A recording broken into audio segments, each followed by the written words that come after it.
عدالت کہتی ہے کہ اس نے کہا جی کہ میں تو ایک میسنجر ہوں اور میں نے کوئی جو جرنلزم کے نارم کو وائلیٹ نہیں کیا،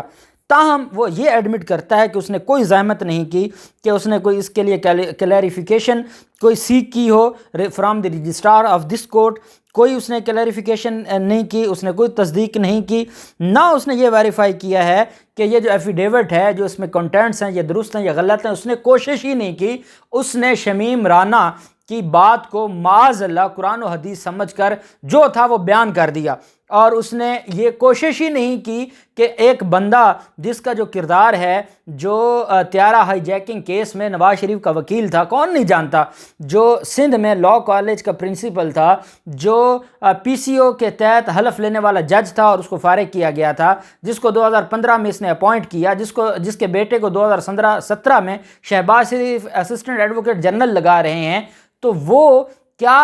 اتنا ہی پارسا تھا کہ بغیر کسی سے ویریفیکیشن کیے آپ نے یہ خبر شائع کر دی۔ عدالت یہ کہہ رہی ہے انصار عباسی کے بارے میں۔ آگے عدالت نے کہا کہ اس نے نہ ہی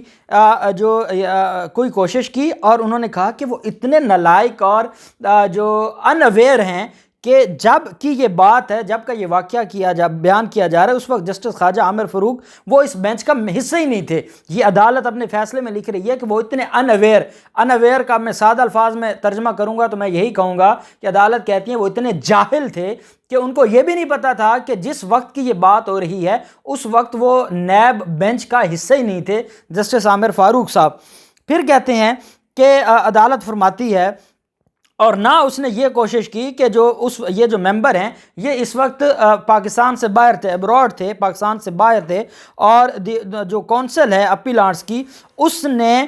جو سسپینشن سیک کی، جو اس نے عدالت میں درخواست دی کہ سسپینڈ کی جائے سزا خواجہ حارث صاحب، ان سے بھی نہیں پوچھا کہ کیا کوئی ایسی بات ہے نہیں ہے، کیا آپ نے جب درخواست فائل کی تھی 17 جولائی کو تو آپ نے ساتھ یہ کہا تھا کہ 25 جولائی سے پہلے کیس لگانا ہے، کوئی درخواست دی ہے؟ انہوں نے، عدالت کہتی ہے، نہ رجسٹرار اسلام آباد ہائی کورٹ سے پوچھا، نہ انہوں نے اپنے جو مریم نواز کا وکیل تھا، ان کے وکیل ہو گیا نا، ایک ہی خاندان ہے، نہ ان سے پوچھا، اور عدالت کہتی ہے کہ جو اس پورے ڈرامے میں جو ورڈ استعمال ہو رہا ہے رجسٹرار سپریم کورٹ کا کہ ثاقب نثار نے اپنے رجسٹرار کو فون کیا اور اپنے رجسٹرار کو کہا کہ جائیں ان کے گھر پہ، کہتے ہیں کہ وہ رجسٹرار جو سپریم کورٹ ہے اس سے بھی نہیں ویریفائی کیا کہ ہاں بھائی کوئی ایسی بات تھی آپ کو ثاقب نثار نے بھیجا تھا، اتنی تو زحمت کر لیتے، کسی سے تو پوچھ لیتے۔ عدالت کہتی ہے ان اویئر رہے، جاہل رہے، اور انہوں نے کسی سے پوچھنے کی جو اس میں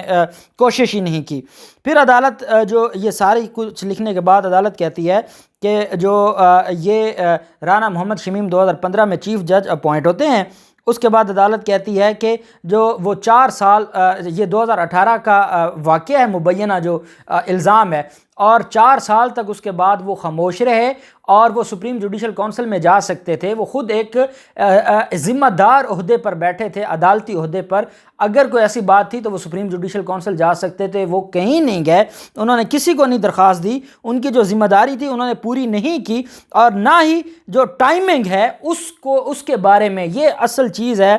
there is also no explanation of the timing of releasing of this affidavit۔ عدالت کہتی ہے کہ یہ جو ٹائمنگ ہے یہ بڑی اہم ہے، اور اس کے بارے میں وہ کوئی ایکسپلینیشن نہیں دے سکے کہ اس ٹائم ہی کیوں آپ نے اس ایفیڈیوٹ کو سامنے لے کر آئے ہیں، جب عدالت آگے کہتی ہے جب appeal were fix for hearing on 17/11/2021، جب 17/11/2021 کے لیے اپیلز پینڈنگ تھی، اس وقت ہی یہ ایفیڈیوٹ کیوں سامنے لایا گیا ہے؟ اس ٹائمنگ کے بارے میں میں سمجھتا ہوں کہ یہ کرکس ہے اس پوری کے پورے آرڈر کا، اور یہ جو گٹھ جوڑ ہے شریف خاندان اور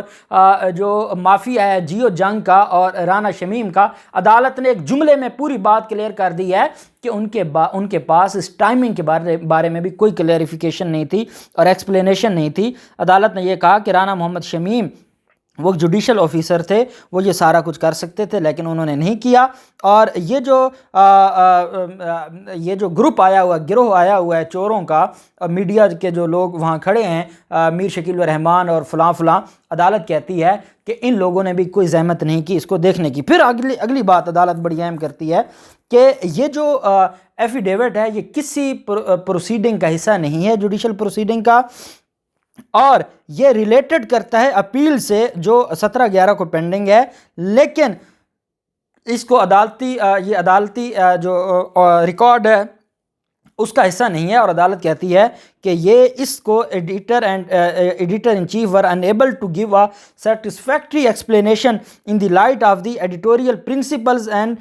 جو جرنلزم کے پرنسپلز ہیں اس کے حوالے سے چیف ایڈیٹر ان چیف یہ کوئی بھی جواب نہیں دے سکا، عدالت نے کہا۔ اور اس کو آبجیکٹ کیا تھا؟ عدالت نے کہا the object to publish the new story regarding the affidavit prima facie appears to be an attempt to obstruct the administration of justice. عدالت کا جو ایڈمنسٹریشن آف جسٹس ہے اس اسپیسیفک کیس کے حوالے سے اس کو تباہ و برباد کرنا تھا۔ پرائما فیشی اس ایفیڈیوٹ کو اور اس نیو سٹوری کو چھاپنے کا مقصد یہ تھا کہ یہ ایڈمنسٹریشن آف جسٹس کو تباہ کرنا چاہتے تھے۔ 17/11/2021 کو جو کیس لگا ہے مریم نواز کی اپیلوں پر، یہ عدالت کے الفاظ ہیں، پیرا نمبر 4 ہے، اس کے آخری جو 3 لائنیں ہیں، عدالت کہتی ہے کہ the object to publish this news story, مقصد یہ تھا کہ وہ ایڈمنسٹریشن آف جسٹس کو تباہ کرنا چاہتے تھے۔ پھر عدالت نے کہا کہ عدالت تیار ہے، کوئی اوپنلی کریٹیسزم کرنا چاہے عدالتوں کے حوالے سے، تنقید کرنا چاہے، عدالتیں ہمیشہ اس کو وہ کرتی ہیں، لیکن تنقید سے مراد یا جو پرمیشن ہے،